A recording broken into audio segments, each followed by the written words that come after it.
आज के इस डीप डाइव में हम एक ऐसे विषय का विश्लेषण करने जा रहे हैं जो शासन, प्रशासन और समाज के बदलते स्वरूप की एक बहुत ही दिलचस्प तस्वीर पेश करता है। बिल्कुल, और ये तस्वीर है वर्ष 2026 के बिहार की। हाँ, तो हमारे पास जो स्रोत सामग्री है ना, वो लोक सेवा अकेडमी द्वारा तैयार की गई एक विस्तृत संकलन रिपोर्ट है। और इसमें कई अलग अलग पहलू शामिल किए गए हैं। एकदम सही। इस रिपोर्ट में the times of India, Navbharat times, आज तक और फर्स्ट बिहार जैसे प्रमुख प्रकाशनों की हालिया खबरों को एक साथ पिरोया गया है। और अगर आप पहली नजर में देखें तो ये नीतियां जैसे कि ट्रैफिक नियमों में बदलाव हो गया, या फिर कृषि का आधुनिकीकरण, या भूमि सुधार। हाँ, ये सब अलग अलग विभागों के फैसले लग सकते हैं। बिल्कुल, लेकिन अगर इन सभी बिंदुओं को एक साथ जोड़कर देखा जाए तो ये एक राज्य के ढांचे में हो रहे बड़े बदलावों को डिकोड करने का एक शानदार अवसर है। सही कहा आपने। और एक विश्लेषक के तौर पर मेरा मानना है कि केवल घटनाओं को जानना काफी नहीं है। तो आज हमारा उद्देश्य भी यही है, सिर्फ सतह पर तैरती खबरों को पढ़ना नहीं, बल्कि ये समझना कि इन नीतियों के पीछे की रणनीति क्या है। और साथ ही ये भी कि ये नीतियां समाज के बड़े हिस्से को, अर्थव्यवस्था को और आम नागरिक के जीवन को कैसे प्रभावित कर रही हैं। चलिए इसे थोड़ा विस्तार से समझते हैं।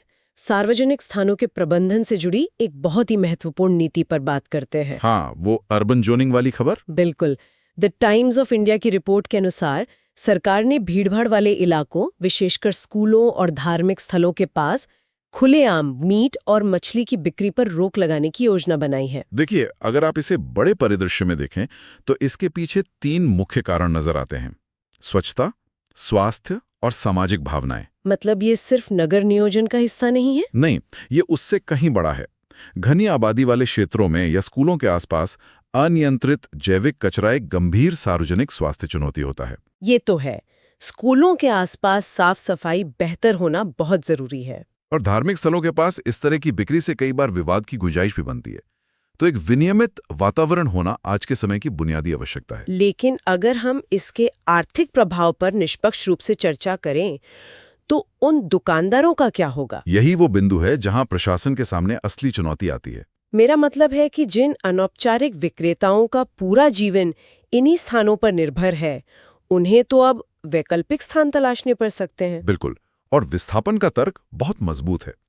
अर्बन जोनिंग का मतलब केवल प्रतिबंध लगाना नहीं होना चाहिए। तो क्या उन्हें शहर के बाहर धकेला जा सकता है? नहीं, प्रशासन के लिए असली काम यह है कि उनके लिए समर्पित वेंडिंग जोन बनाए जाएं, जहां वो कानूनी और स्वच्छ तरीके से अपना व्यापार कर सकें। इसका अर्थ ये हुआ कि ये नीति तभी सफल मानी जाएगी जब इसके समानांतर विक्रेताओं के पुनर्वास की कोई ठोस योजना भी काम कर रही हो। एकदम सही। ये एक महत्वपूर्ण सामाजिक आर्थिक पहलू है जिसे नजरअंदाज नहीं किया जा सकता। नागरिक सुविधा और प्रशासन के इस जटिलता को समझते हुए अब एक ऐसे नियम की ओर बढ़ते हैं जो लगभग हर उस व्यक्ति से जुड़ा है जो सड़क पर निकलता है। आप उस ट्रैफिक नियम वाले बदलाव की बात कर रही हैं? हाँ, नव भारत टाइम्स की खबर। नियम यह है कि यदि कोई व्यक्ति एक ही दिन में एक ही ट्रैफिक गलती बार बार करता है, जैसे कि बिना हेलमेट के कई चौराहों से गुजरना, बिल्कुल, तो उसका सिर्फ एक ही चालान काटा जाएगा। ये सुनने में थोड़ा अजीब लग सकता है, लेकिन ये बहुत ही प्रगतिशील कदम है। मुझे तो पहली बार में ऐसा लगा कि ये नियम लोगों को ये छूट दे देगा कि एक बार चालान कटने के बाद वो दिन भर बेखौफ होकर घूम सकते हैं। ये एक स्वाभाविक सी चिंता है, लेकिन सिस्टम को पारदर्शी बनाने की दिशा में ये एक बड़ा कदम है। इसका असली उद्देश्य सिर्फ जुर्माना वसूलना नहीं है। तो फिर असली उद्देश्य क्या है? लोगों को सड़क सुरक्षा के प्रति जागरूक करना। पारंपरिक रूप से हमारा ट्रैफिक सिस्टम बहुत दंडात्मक रहा है। हाँ, जहाँ ऐसा लगता है कि कैमरे सिर्फ चालान काटने और खजाना भरने के लिए लगे हैं। सही कहा। जब एक ही व्यक्ति के एक दिन में 5 चालान कट जाते हैं तो वो जुर्माना इतना भारी हो जाता है कि लोग उसे भरते ही नहीं है। फिर तो वो मामला लंबित ही पड़ा रहता होगा। बिल्कुल। तो एक दिन में एक चालान का नियम नागरिकों को अनावश्यक जुर्माने के बोझ से राहत देता है। इससे वे अपनी गलती मानकर जुर्माना भर देते हैं और व्यवस्था पर उनका भरोसा भी बना रहता है। ये तो सच में व्यवस्था को दंडात्मक से हटाकर सुधारात्मक बनाने का एक अच्छा प्रयास है। और यही वो बिगर पिक्चर है जिसे समझना जरूरी है। अब जब हम भरोसे और व्यवस्था की बात कर ही रहे हैं तो कानून व्यवस्था और पुलिसिंग का जिक्र आना भी स्वाभाविक है। पुलिस विभाग में भी तो बड़े बदलाव हो रहे हैं। हाँ, द टाइम्स ऑफ इंडिया की एक और रिपोर्ट बताती है कि पटना से बिहार पुलिस वीक 2026 की शुरुआत हो चुकी है। ये बहुत ही दिलचस्प पहल है। इसमें महिला सुरक्षा जागरूकता अभियान, साफ सफाई ड्राइव, खेल प्रतियोगिताएं और साइकिल रैली जैसे कार्यक्रम शामिल हैं। देखिए, इस पहल के मनोवैज्ञानिक पहलू को समझना बहुत जरूरी है। मनोवैज्ञानिक पहलू हाँ, मतलब पुलिस और जनता के बीच के रिश्ते की बात कर रहे हैं आप? बिल्कुल। ऐतिहासिक रूप से जनता और पुलिस के बीच हमेशा एक अविश्वास की भावना रही है, एक डर का माहौल रहता है। हाँ, आम आदमी पुलिस स्टेशन जाने से कतराता है। तो ये जो पुलिस वीक है, इसका मुख्य उद्देश्य इसी अविश्वास को दूर करना है। तो जब पुलिस अधिकारी साइकिल रैली निकालते हैं या सफाई अभियान में शामिल होते हैं, तो वे एक तरह से वर्दी का वो सख्त आवरण उतार रहे होते हैं। एकदम सही विश्लेषण है आपका।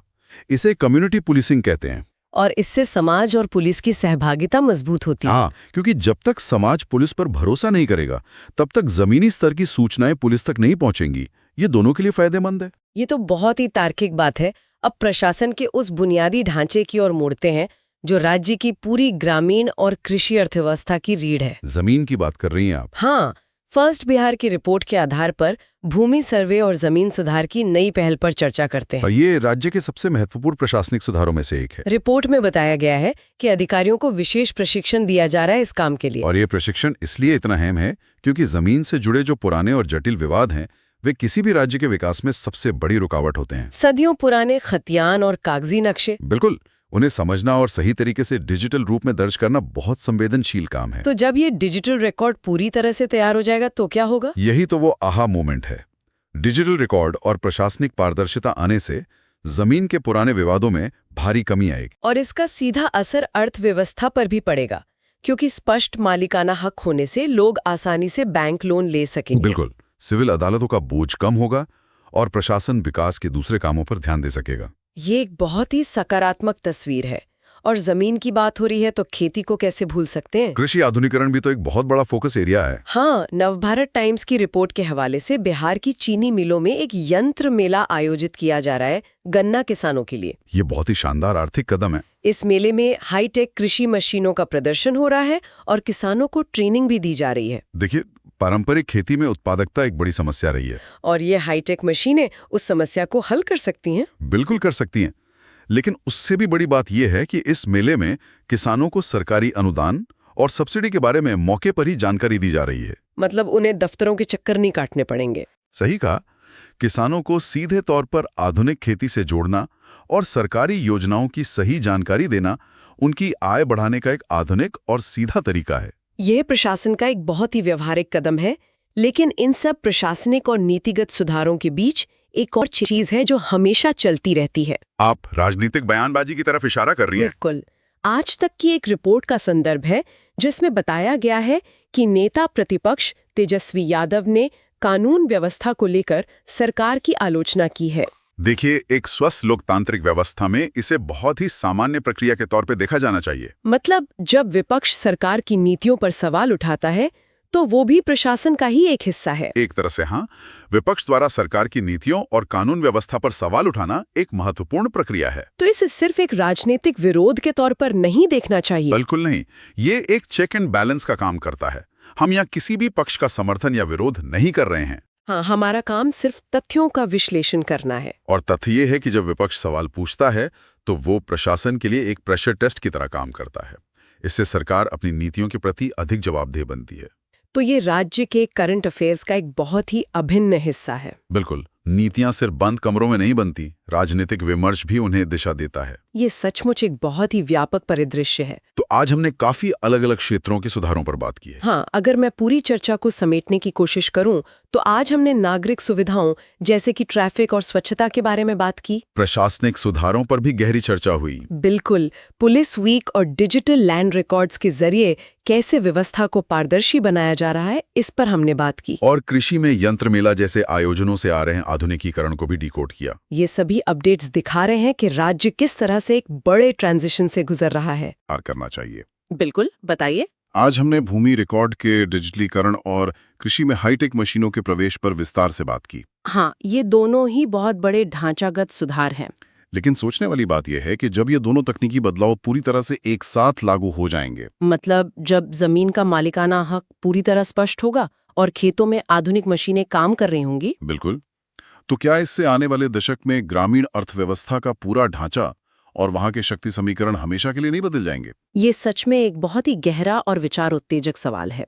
तकनीक किस तरह से सदियों पुराने सामाजिक और आर्थिक ढांचे को पुनर्व्यवस्थित कर सकती है, ये मंथन का विषय है। मैं आपकी इस बात से पूरी तरह सहमत हूँ। मुझे यकीन है कि हमारे श्रोता भी इस सवाल पर गहराई से विचार करेंगे और अपने आसपास हो रहे इन बदलावों को इसी नजरिए से देखेंगे। एक विश्लेषणात्मक नजरिए से। बिल्कुल। तो इसी विचार के साथ हम आज की इस गहन चर्चा के समापन की घोषणा करते हैं। और भविष्य में भी हम ऐसे ही जटिल मुद्दों का विश्लेषण करते रहेंगे। ज्ञान की इस खोज को हम आगे भी जारी रखेंगे। आज हमारे साथ जुड़ने के लिए बहुत बहुत धन्यवाद।